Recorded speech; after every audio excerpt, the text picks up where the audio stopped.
A paz do Senhor para os irmãos, glória a Deus por tua vida, estamos sobrevivendo e esta semana retornaremos.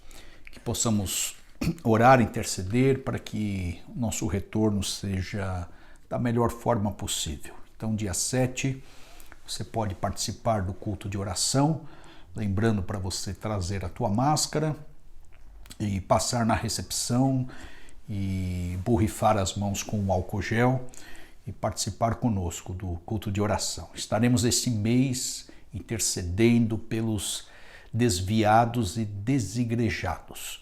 Dia 9, estaremos no presencial com o culto sobre parábolas. Esse mês, nas quintas-feiras, vamos nos debruçar sobre as parábolas de Jesus e creio que será uma bênção. Ok? E dia 26, então, nosso culto presencial no domingo. Abra sua Bíblia, então, em Êxodo capítulo 3.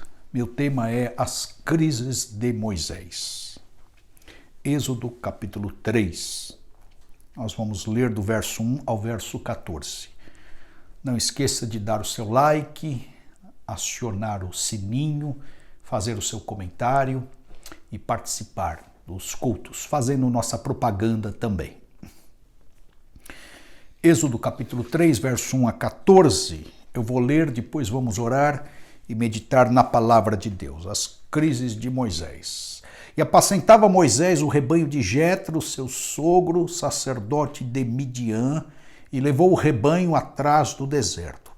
E chegou ao monte de Deus, a Horebe, e apareceu-lhe o anjo do Senhor em uma chama de fogo do meio de uma sarça. E olhou, e eis que a sarça ardia no fogo, e a sarça não se consumia. E Moisés disse: agora me virarei para lá, e verei esta grande visão, porque a sarça não se queima.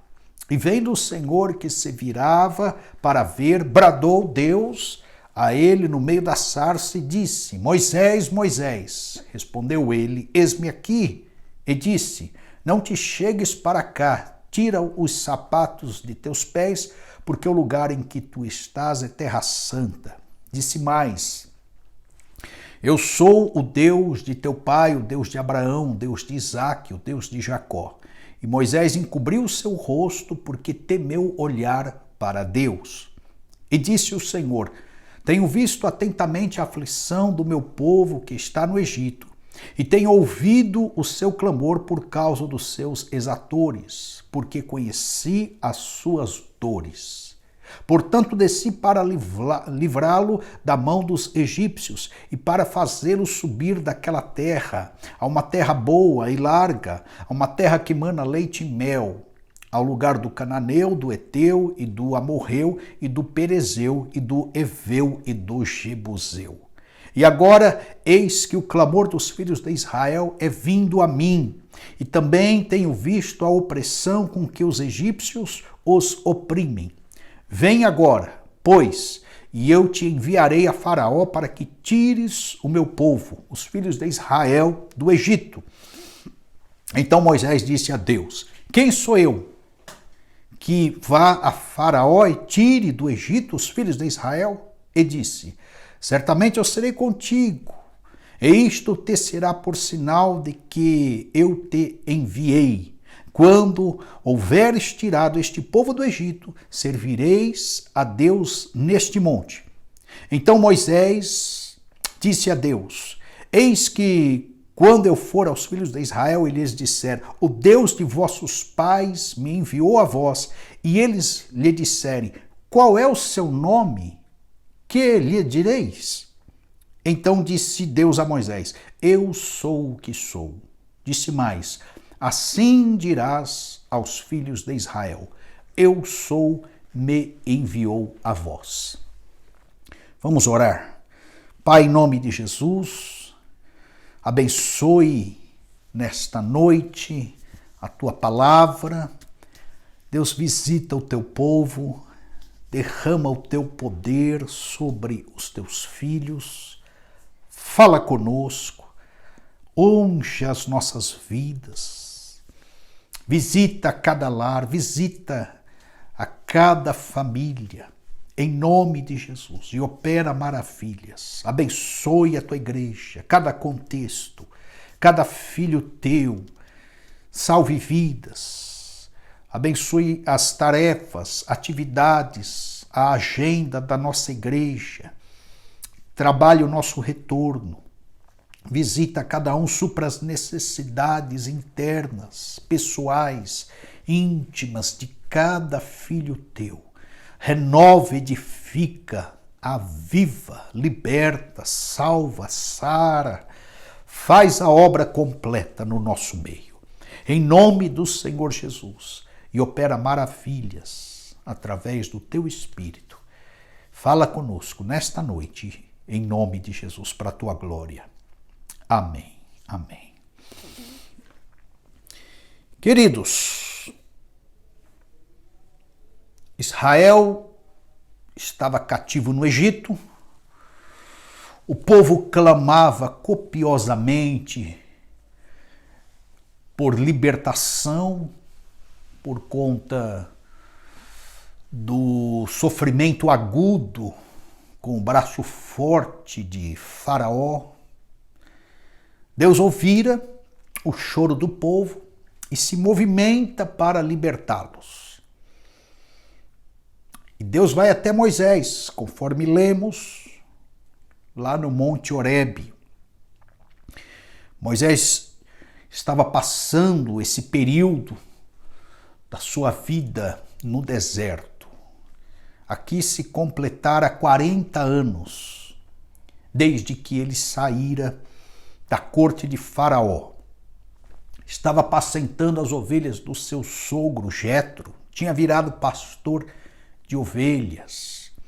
Então, a segunda fase de Moisés, sendo que a primeira ele passou 40 anos no palácio de Faraó. Moisés foi criado pela filha de Faraó.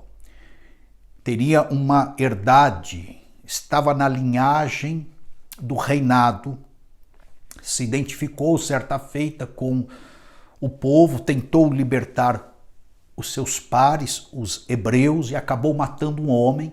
Ele sai fugido para o deserto. E nós vemos Hebreus completando esta ideia, no capítulo 11, verso 24, colocando Moisés na lista dos heróis da fé, em que diz que ele se recusou ser chamado filho da filha de Faraó. Antes optou em ser maltratado com o seu povo, com os seus pares, do que ficar no reinado de Faraó junto com os egípcios. E aqui ele estava dentro de um platô. O primeiro platô foi o palácio, ele foge, acaba se casando com uma das filhas de Jetro.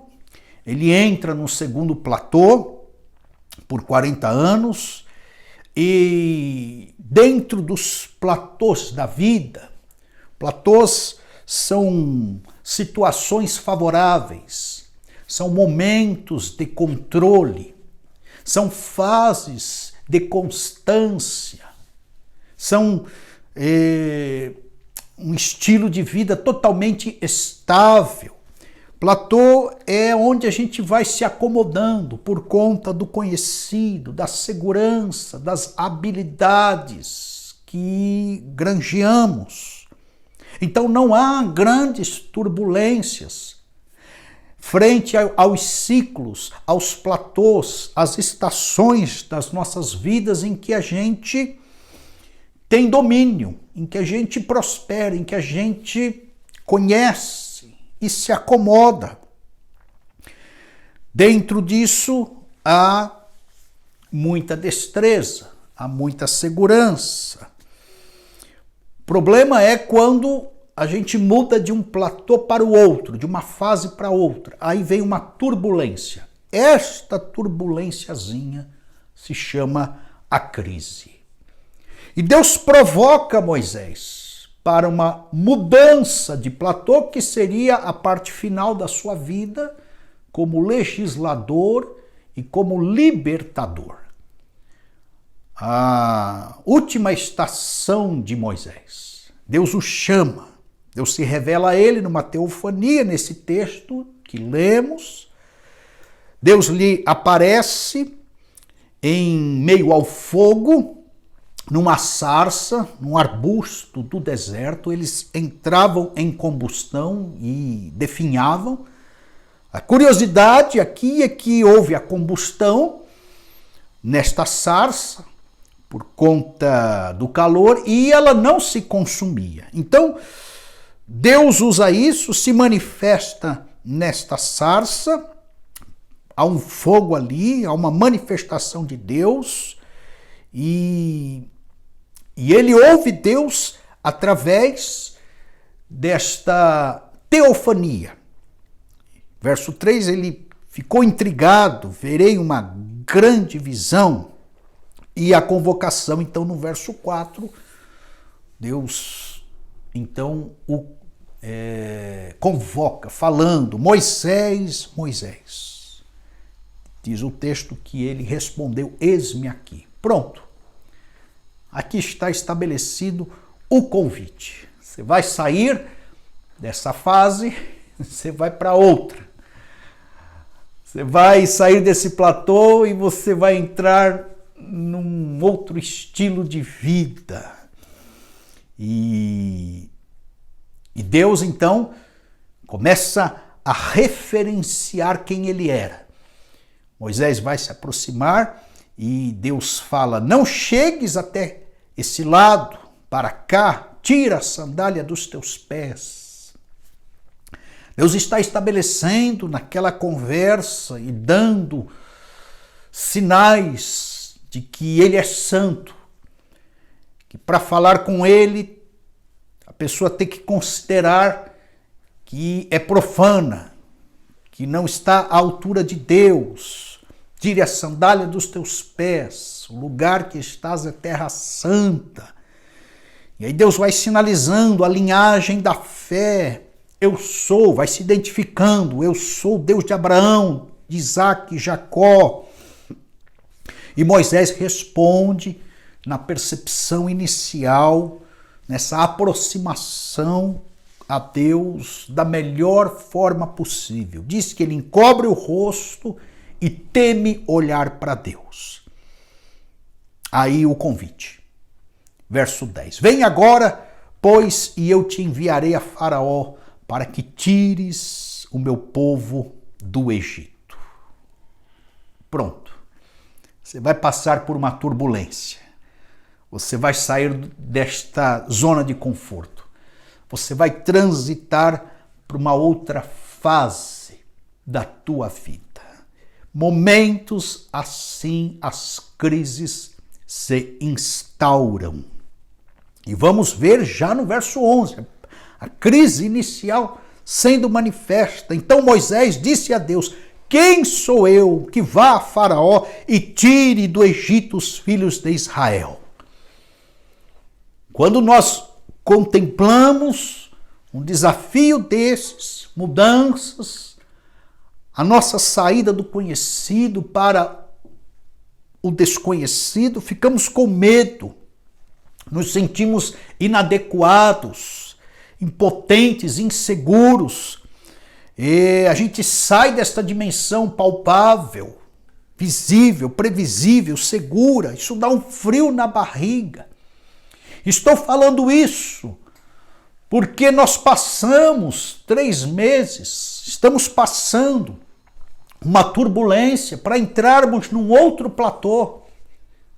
Até março nós tínhamos um estilo de vida. Estamos virando o ano e entraremos num outro estilo de vida. As coisas estão voltando ao normal, mas nem tudo voltará ao normal. Pandemia, isolamento social, cultos diferenciados. Então esta palavra vem nesta noite para que, mesmo com estas mudanças todas que dão frios na barriga, que geram inadequações, que já nos tiraram da zona de conforto, daquela segurança, esse momento de transformação, com esta insegurança toda que nós temos por dentro, por causa do desconhecido, estamos numa crise, estamos transitando para um outro estilo de vida, teremos mudanças em todo o contexto de vida. Então as indefinições vêm, as inconstâncias, a falta de padrão, novas perspectivas, dá medo de avançar, medo de mostrar a cara, medo do novo. E Moisés revela isso, então, conforme falei, quem sou eu? Mas a resposta de Deus a Moisés, verso 12, disse, certamente eu serei contigo, e isto te será por sinal de que eu te enviei. E aí ele vai falando a resposta de Deus. Então, mesmo que você viva uma alteração na estação, mesmo que você saia do teu conforto, da tua destreza, do conhecido, que caia numa situação conflituosa, em perdas ou riscos de perdas, esse desconforto todo, a resposta de Deus para nós é certamente eu serei contigo. E falo isso para que a gente avance para o final do ano, para que a gente encare este segundo semestre com fé, com confiança, com a presença de Deus. Deus é conosco, certamente Deus é conosco. Tomemos essa palavra, abracemos ela no nosso coração. Eu digo que crises virão, já estão aí, são instauradas no nosso cotidiano, mas nós teremos que vencer este momento, esta fase, passando para um outro platô na nossa vida, encarando este segundo semestre. E vamos observar neste diálogo de Deus com Moisés que a crise continua. Agora é uma crise de fé, não mais uma crise existencial. Estão misturadas. Moisés vai borbulhando todas elas, elucidando, expondo, jogando para fora. E aqui está a crise de fé, disse ele então no verso 13: eis que quando eu for aos filhos de Israel, ele disser, o Deus de vossos pais me enviaram a vós, e eles disserem, qual é o seu nome? Que lhes direi? Então Moisés não sabia nem o nome de Deus, não sabia da tradição, estava distante há 40 anos, tinha perdido o contato com gente de Israel, com os hebreus, não sabia o nome de Deus, sua identidade, como ele agia, qual era o seu poder, a extensividade das suas obras, não sabia nem discernir a voz direito, o contato, as manifestações. É que Deus se manifestou de uma forma muito nítida aqui, falando, mas faltava revelação, intimidade, conhecimento, espiritualidade.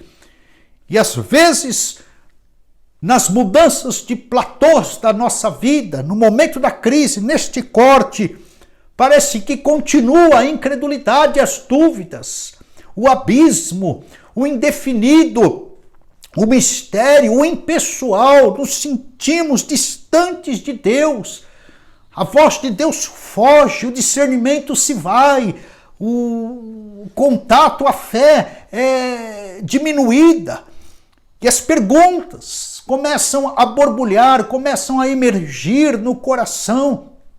A falta de espiritualidade vai esbarrar na incredulidade, vai estar associada com a dúvida. É crise de identidade não pessoal, agora de Deus. Quem é Deus? Qual é o seu nome? Como é que eu respondo? Como ele age? E Deus, em sua resposta, para sanar essa crise, fala no verso 14, eu sou o que sou. Deus está bem certo da sua identidade. Deus recalca a identidade dele para Moisés, falando, olha, em mim existem todas as ações. Em mim existem todas as possibilidades.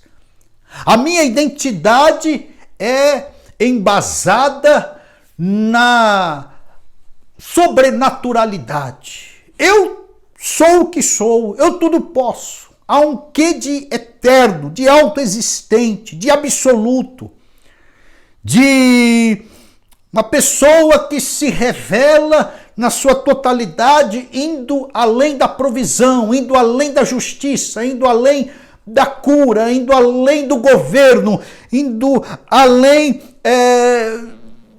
da vitória. Estou falando que quando Deus se revela, eu sou o que sou, ele está falando naquele famoso tetragrama que se origina o nome de Jeová. E quando ele usa esta expressão, ele está indo além das ramificações e características da sua personalidade, que é Jeová Jiré, Jeová Rafá, Jeová Raá, Jeová Sabaote, Jeová Tsikenu, Jeová Shammah. Ele está indo além destes nomes e características adversas, ramificadas. Ele está pondo, estampando para Moisés a sua identidade maior. Eu sou aquele que atuo sempre, que controlo e não sou controlado por ninguém. E quando ele fala eu sou o que sou, apesar de ser muito estranho o nome de Deus, ele está ventilando de que ele se revela sempre na dimensão do raciocínio, do campo da inteligência, da razão. Deus vai se revelando e a revelação de Deus passa também pelo cognitivo, apesar de ser experiencial. E nós já vamos ver isso, mas Deus está tentando posicionar para Moisés que ele é fonte inesgotável. Quando fala eu sou o que sou, é para recriar a fé de Moisés em novas bases. E não simplesmente numa história, numa experiência do passado, dos patriarcas, algo limítrofe, uma espiritualidade de terceira mão. Ali está uma experiência, uma sobrenaturalidade, a manifestação de Deus para que a fé de Moisés tenha um pulso, tenha uma edificação, passe por um momento singular, que Moisés fosse marcado pela presença de Deus de forma incontestável para sanar, extrair e arrebatar toda a crise da identidade de Deus. E a crise continua. Agora no capítulo 4, nós não lemos, mas mantenha a sua Bíblia aberta. Depois que Deus se revela assim, Moisés responde: mas eis que não me crerão, nem ouvirão a minha voz, porque dirão, o Senhor não te apareceu.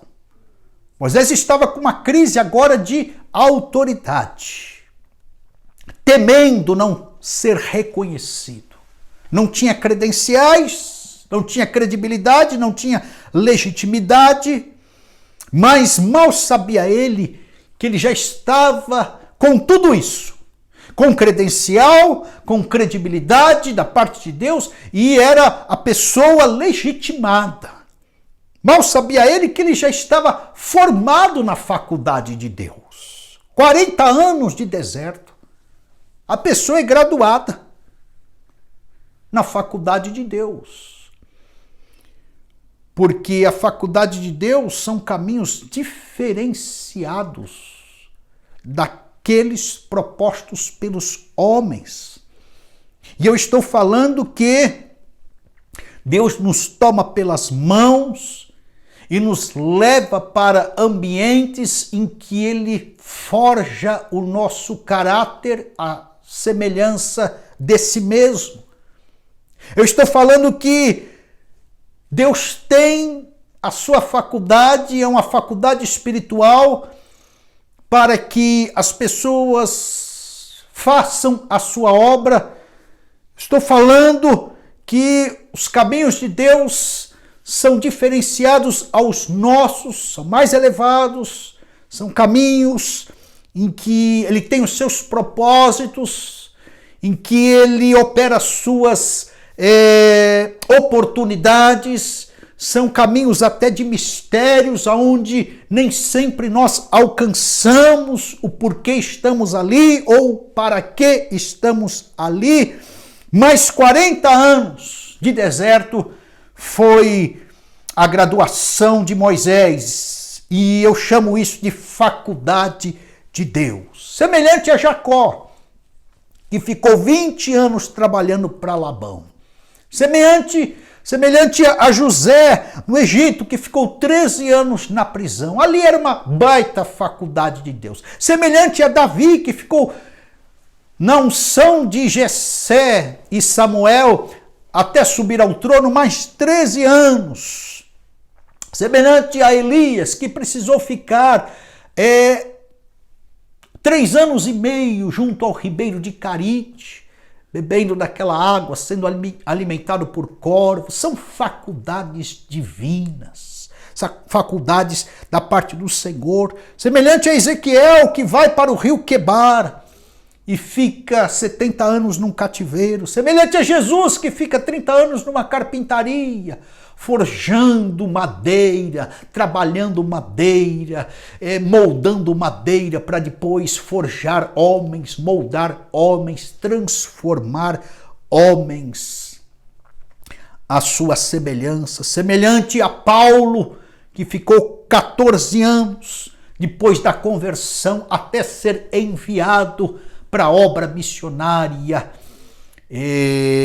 Aqui está Moisés, deserto, faculdade de Deus, chegou a colação de grau. Não seria mais pastor de ovelhas, seria legislador, seria libertador. Foi desconstruído no deserto e reconstruído para este momento. E a resposta de Deus nessa crise de autoridade foi a seguinte, no verso 2 do capítulo 4. E disse o Senhor a Moisés: que é isto que tem na tua mão? E ele disse: uma vara. É assim a faculdade de Deus. A resposta de Deus foi a seguinte: eu uso o teu instrumental. Porque na faculdade de Deus, por certo, os homens pensariam: Moisés, você precisa de cavalos, você precisa de bigas, você precisa de homens, você precisa de exércitos, você precisa de arco, você precisa de flechas, você precisa de uma arquitetura com a cabeça bélica para enfrentar os egípcios. Os egípcios eram a potência do mundo naquela época. A mente humana, a faculdade humana, as respostas e metodologias humanas diriam isso para Moisés. Mas na faculdade de Deus, Deus usa o nosso instrumental. O que você tem na mão? Uma vara. É isso mesmo. Essa é a tua credencial, essa é a tua autoridade, essa é a tua credibilidade. Está legitimado. É isso que basta. Deus nos usa com o que temos nas mãos, com a nossa história, na nossa altura. Pense nisso. Para Sansão foi uma queixada de jumento para enfrentar os filisteus. Para Davi, uma funda, um estilingue com 5 pedrinhas. Para Elias não morrer de fome, ele traz à cena as vasilhas da viúva, todas vazias. Para Moisés, um cajado de pastor é o que basta, a ponto de Deus transformar a história. Para Jesus, o cuspe, a saliva para ele curar os olhos de um cego. As respostas de Deus são diferentes das nossas. Nós não podemos obter respostas em Deus pensando que serão respostas totalmente humanistas, com metodologias de homens, embasadas em ciências humanas. Não, Deus responde de uma forma totalmente diferenciada e gera experiências com isso, porque nos dá autoridade como Deus deu para Moisés. E ali ele pediu para Moisés, lança em terra, verso 3. E Moisés lançou a vara em terra e ela se transformou numa cobra. Moisés fugia dela e disse o Senhor no verso 4, estende as mãos, pegue-a pela cauda. E quando Moisés pegou a vara pela cauda, ela se transformou novamente num cajado e tornou a ser cajado nas suas mãos, diz o verso 4. Então aqui uma experiência.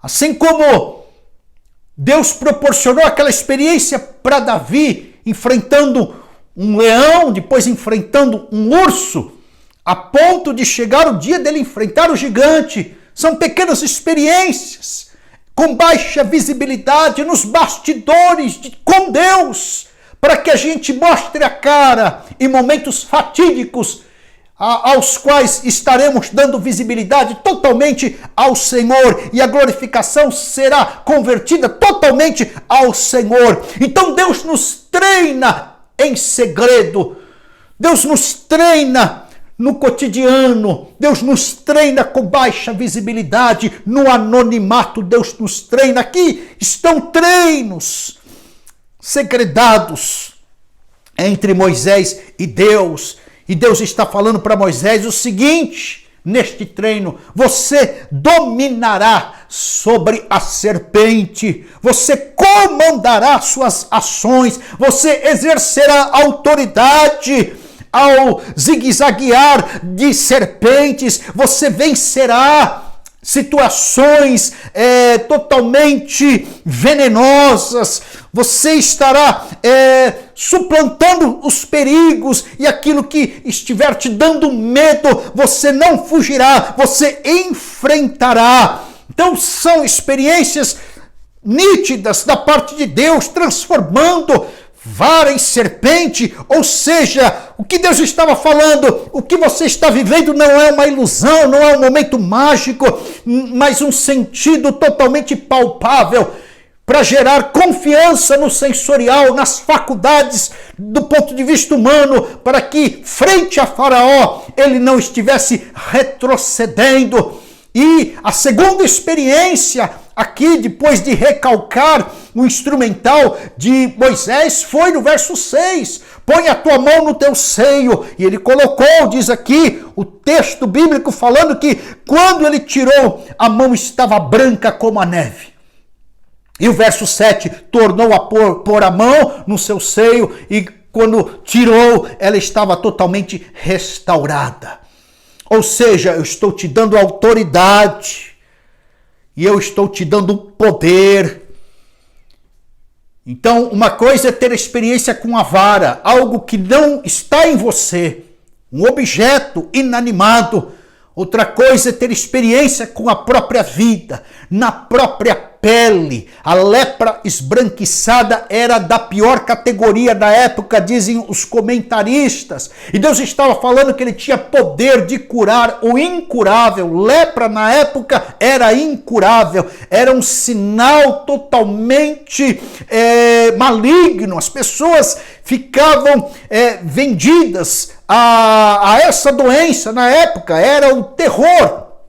Você sabe disso, o contexto era esse, inclusive na época de Jesus. Mas este sinal que Deus está dando em colocar a mão sobre as vestes e depois tirar e ver a mão restaurada da lepra, era um sinal inquestionável, feito na própria pele de Moisés. Não era mais um objeto externo, mas algo que ele tinha vivido no próprio corpo, nas suas entranhas. E Deus estaria usando então isso com poder, com autoridade. Assim somos nós, no meio de crises. Deus já tem dado sinais suficientes de que ele é conosco, de que ele está a nosso favor, de que nós podemos avançar para o segundo semestre com a autoridade do Senhor, com as credenciais do Senhor, com o poder do Senhor, pegando em serpentes, pisando em escorpiões, expulsando toda a casta maligna de atrocidades, de perseguições, de contrariedades, Deus tem nos dado autoridade para nós vivenciarmos experiências profundas com Ele.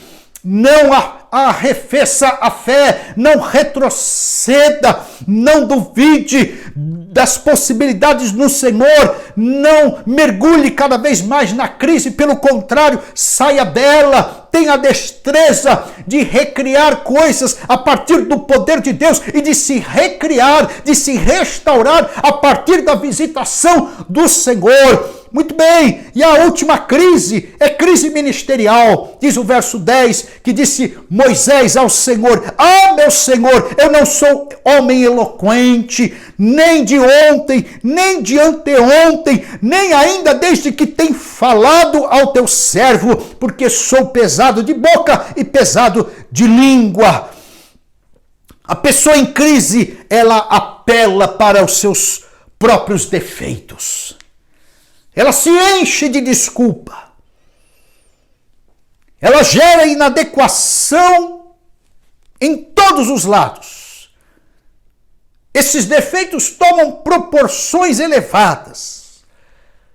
E às vezes esses pequenos defeitos se agigantam. Fracasso nem aconteceu, a pessoa já está antecipando. Ele nem viveu o desfavorecimento, ele já está se amedrontando com antecipação. Eu estou falando de comiseração, de flagelo, de murmuração, de autoimagem distorcida. Eu estou falando de gente que é perita em colecionar defeitos, em se depreciar, em não se amar.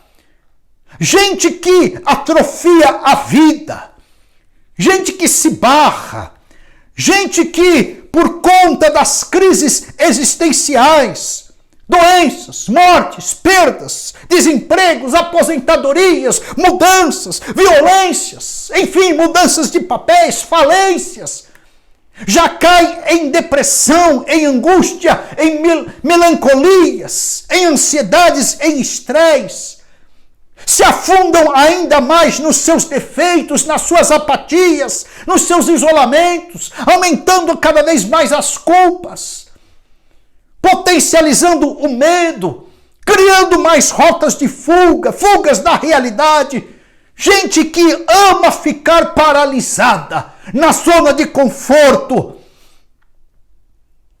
Assim estava Moisés.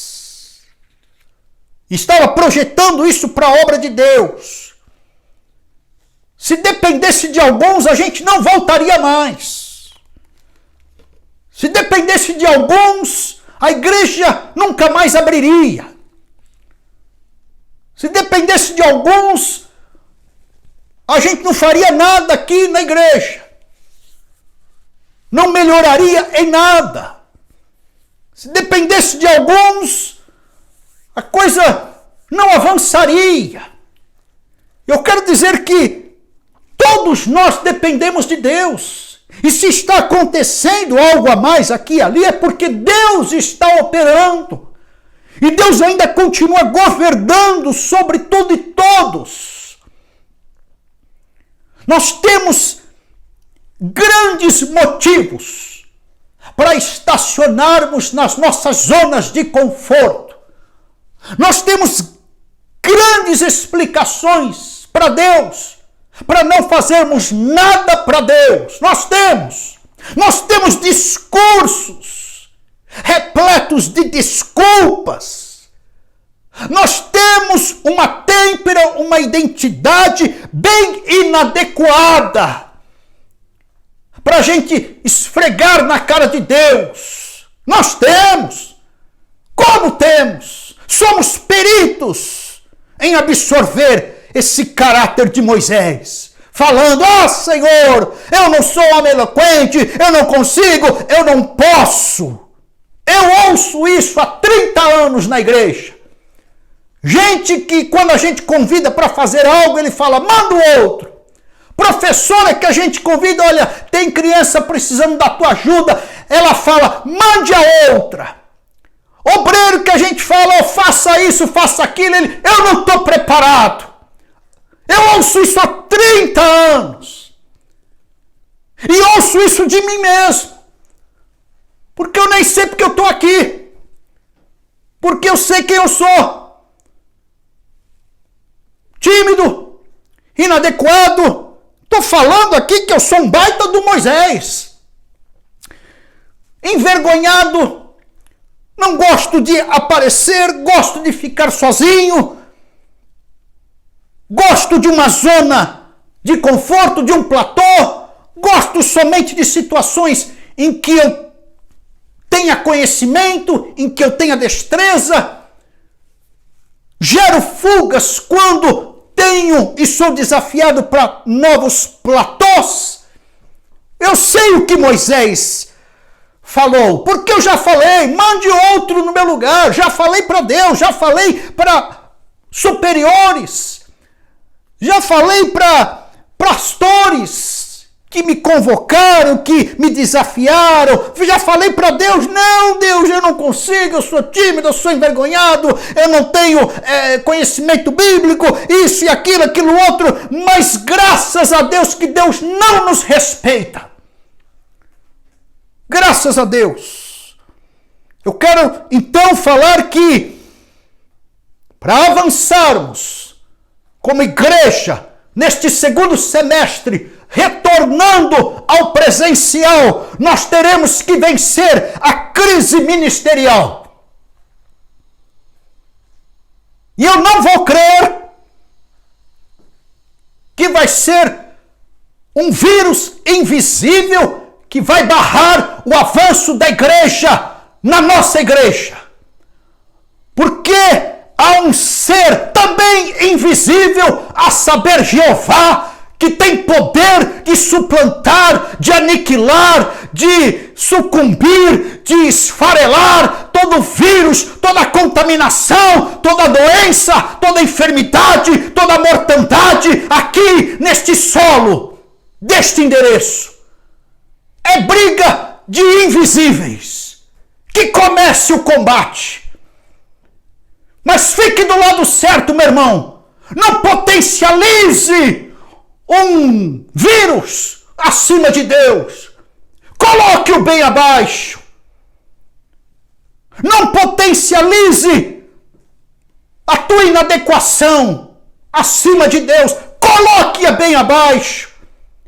Não potencialize o teu medo de enfrentar um novo platô, uma nova situação. Coloque-o bem abaixo. Deus nos convoca nessa noite para nós darmos prosseguimento à vida, e vida com abundância, sem pânico, sem medo, sem retrocesso, sem atrofia, sem discursos pessimistas. Que retornemos com o júbilo, a celebração, a alegria. A palavra de ordem vai ser fé, crença. Podemos, avancemos em nome do Senhor Jesus Cristo.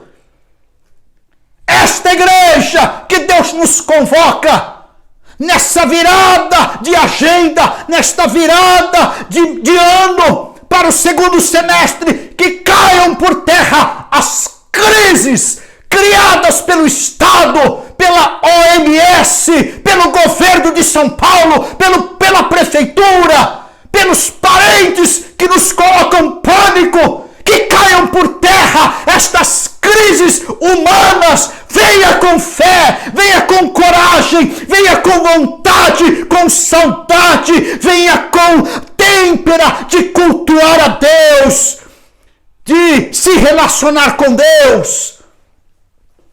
Que o nosso discurso aqui, neste endereço, seja de extração das crises. Vamos continuar ajustando a nossa identidade mosaica à semelhança da identidade cristã de Cristo, de Jesus. Porque a de Moisés é cheia de crises. Não posso, não sou eu, manda outro, não consigo. Então fecha a igreja e ninguém faz mais nada. Mas não é assim. Deus é mais poderoso. Venha, meu irmão, volte, retorne, retome a vida, se levante.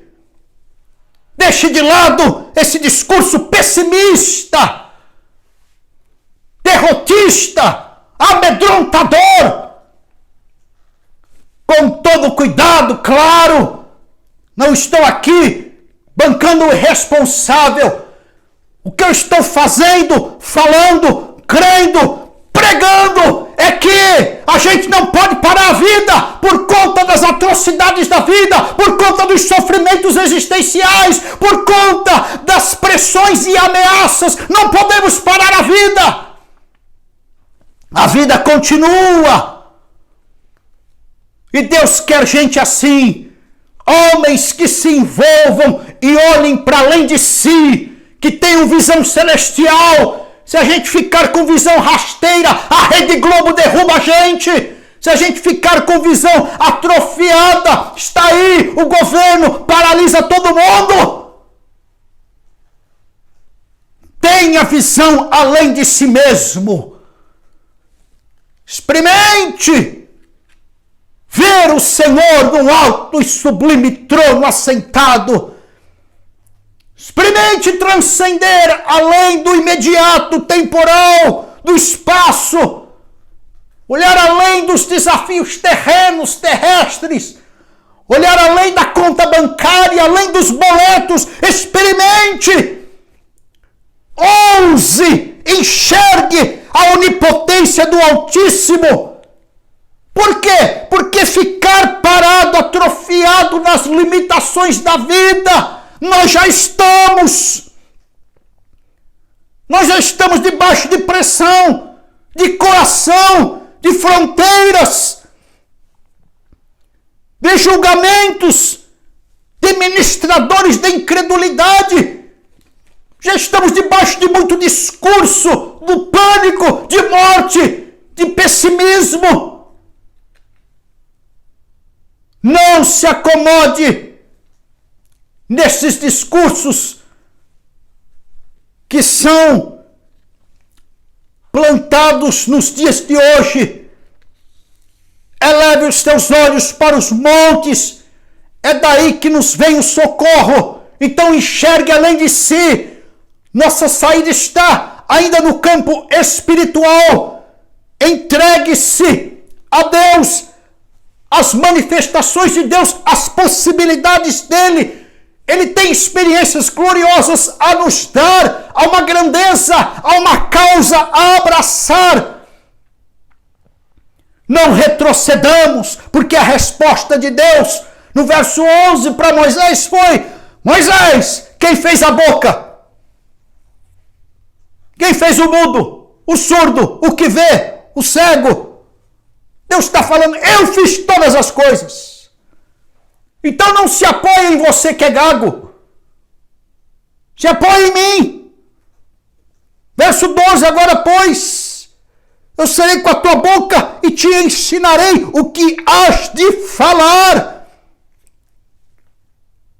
Deus não aceita desculpa de gente acomodada. Deus não engole discurso dos ministradores de incredulidade. Deus não barra a sua obra daqueles que são, quanto pior, melhor. Deus não passa a sua régua nivelando a fé ou a vida com base naqueles que não creem, nos duvidosos, nos peritos em desculpa, naqueles cristãos sabonetes. Deus tenta pegar, não consegue, sempre escorregando. Não é assim que se vive com Deus.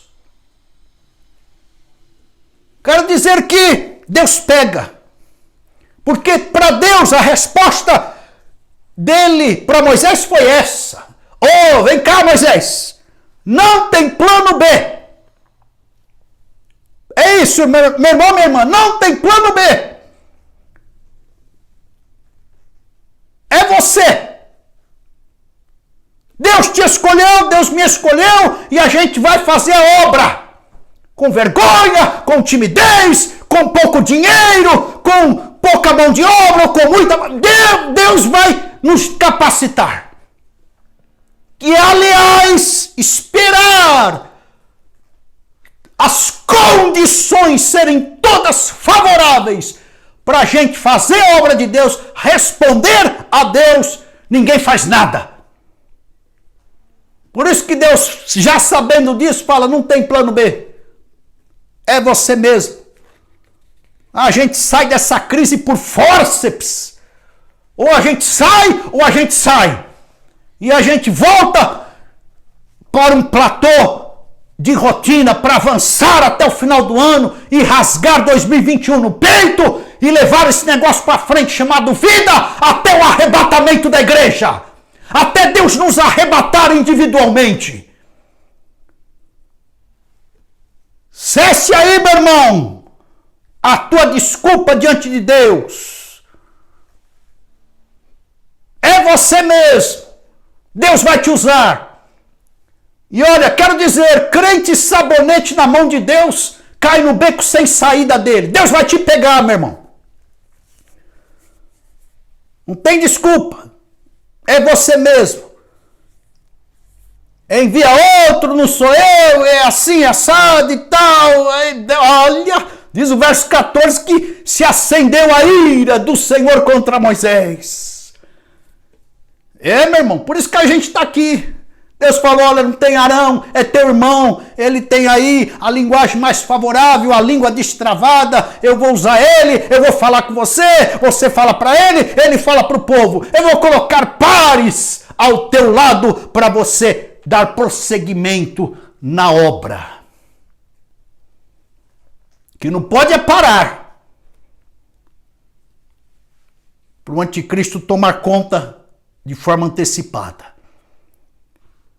E tu lhe falarás, verso 15, e porás as palavras na sua boca, e aí vai. Então os nossos argumentos se tornam insignificantes diante do chamado de Deus. E Deus nos chamou para sermos igreja. E Deus nos chamou para sermos cristãos. E Deus nos chamou para uma unidade de espírito. E Deus nos chamou para um ajuntamento solene. E Deus nos chamou para o avanço da sua propagação do evangelho. E Deus nos chamou para nós nos amarmos uns aos outros. E Deus nos chamou para nós bancarmos essa obra. E Deus nos chamou para cada qual a exercer o seu dom e vocação. E Deus nos chamou para que ninguém retroceda ao chamado dele.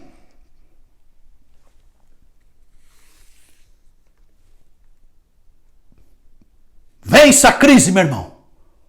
Pessoal, ministerial, existencial, de identidade de Deus, vença todas elas.